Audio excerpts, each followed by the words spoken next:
প্রিয় শিক্ষার্থীবৃন্দ, মোহাম্মদ রুবেল হোসেন, প্রভাষক, marketing, Keshabpur degree college, Bauphal. Keshabpur degree college কর্তৃক আয়োজিত ভার্চুয়াল ক্লাসে তোমাদের স্বাগতম।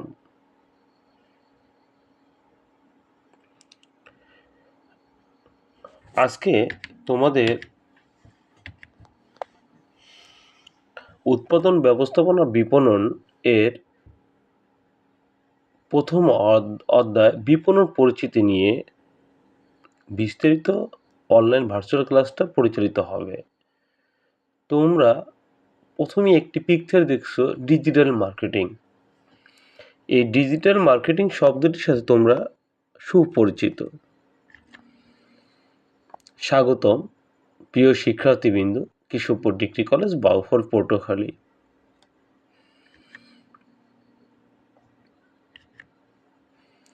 উৎপাদন ব্যবস্থাপনা ও বিপণন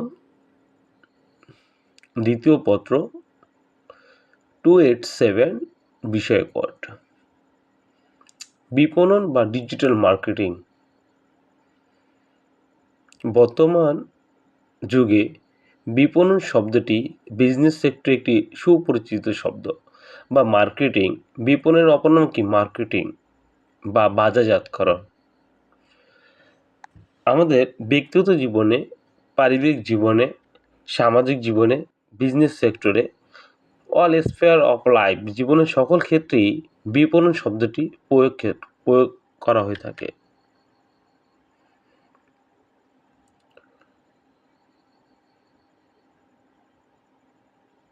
প্রিয় শিক্ষার্থীবৃন্দ, তোমরা আরও জেনে উপকৃত হবে যে এই বইয়ের অধ্যায় বিপণন পরিচিতি নিয়ে আজকে অনলাইন ক্লাসটি পরিচালিত হচ্ছে। বিপণন পরিচিতি আমাদের বুঝতে হলে বা জানতে হলে প্রথমে আমাদের রিয়েলাইজ করতে হবে বা আমাদের মেমোরাইজ করতে হবে বিপণন কী। এই বিপণন কী এই শব্দটি পূর্বে আমরা জানব আজকে আলোচ্য সূচি বা আলোচ্য বিষয় কী কী। আজকে ক্লাসে আমরা আলোচনা করব প্রথমে বিপণনের ধারণা, সেকেন্ড স্টেপ আলোচনা করব বিপণন কী আসলে। বিপণন ধারণা এবং বিপণন কী এই দুইটা রিলেটেড বিষয়। বিপণনের ক্রমবিকাশ, কীভাবে বিপণনটা আমাদের জীবনে, আমাদের লাইফে এসেছে। বিপণনের বৈশিষ্ট্য, কিছু বৈশিষ্ট্য আলোচনা করব স্লাইডে। প্রয়োজন, অভাব ও চাহিদা। চলো আমরা জেনে নেই বিপণনের পরিচিতি। ল্যাটিন মার্কেটাস শব্দ থেকে ইংরেজি মার্কেট শব্দের উৎপত্তি। তাহলে মার্কেটাস শব্দ থেকে আমাদের মার্কেট শব্দের উৎপত্তি, আর মার্কেট শব্দ থেকে পরবর্তীতে মার্কেটিং শব্দটি এসেছে, যার অর্থ হল বিপণন। তাহলে প্রিয় শিক্ষার্থীবৃন্দ, মার্কেটিং শব্দটির উৎপত্তি মেইনলি মার্কেটাস শব্দ থেকে। চলো আমরা একটি পরবর্তী স্লাইডে আমরা এর একটি বায়োগ্রাফের মাধ্যমে জেনে নিই। দেখো, first of the square column, প্রথমে তোমরা দেখছো যে মার্কেটাস থেকে আমি বলতে পারি মার্কেট, তারপর আসবে মার্কেটিং। তাহলে তিনটা শব্দ এখানে কোরিলেটেড। প্রথমে কি আসবে? মার্কেটাস ল্যাটিন শব্দ, মার্কেটাস থেকে ইংরেজিতে মার্কেট, মার্কেট থেকে পুনরূপ মার্কেটিং।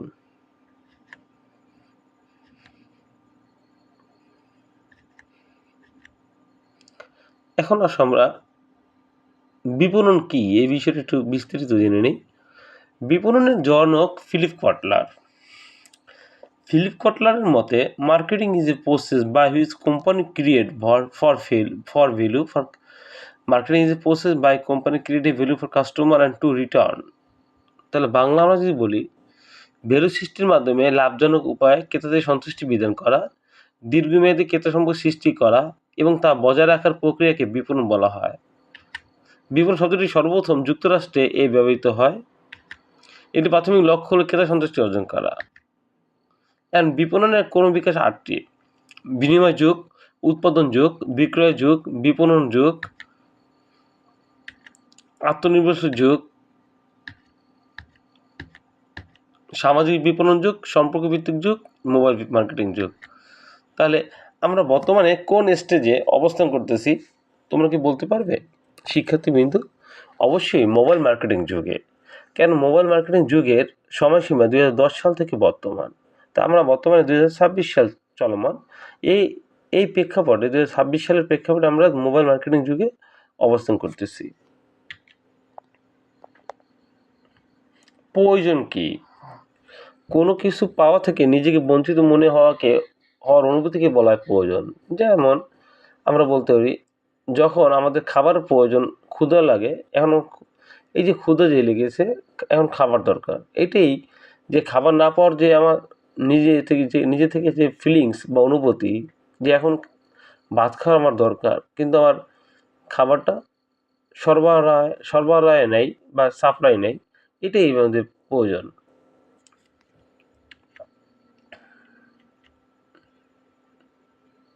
অভাব কি আসলে? প্রয়োজন যখন ভোক্তার সংস্কৃতি এবং ব্যক্তিত্বের মাধ্যমে প্রভাবিত হয়ে বাস্তবে প্রকাশ পেয়ে থাকে বলে অভাব। যেমন আমেরিকারা দুপুরে ফাস্ট ফুড বা বার্গার, চিকেন রোল এগুলো প্রিফার করে। বাঙালিরা দুপুরে খাবার ভাত, ডাল, মাছ, আমরা বলে থাকি ভাতে মাছে বাঙালি।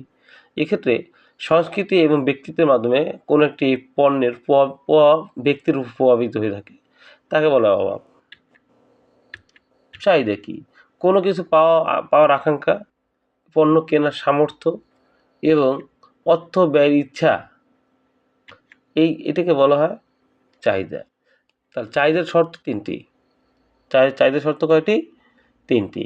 1 নম্বর পাওয়ার আকাঙ্ক্ষা, কোনো পণ্য পাওয়ার আকাঙ্ক্ষা, পণ্য ক্রয় করার বা কেনার সামর্থ্য এবং ওই পণ্যটি ক্রয় করার জন্য অর্থ ব্যয়ের যে আকাঙ্ক্ষা, ইচ্ছা, এই 3টে সমষ্টি বলা হয় চাহিদা।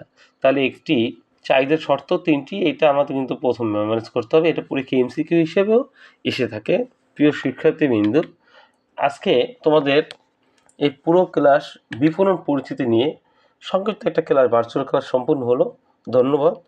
তোমাদের সামনে পরবর্তী ক্লাস নিয়ে হাজির হব।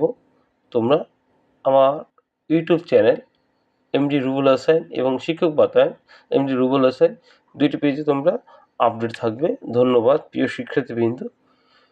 পরবর্তী ক্লাসে তোমাদের ভালো কিছু নিয়ে আসবো। ধন্যবাদ।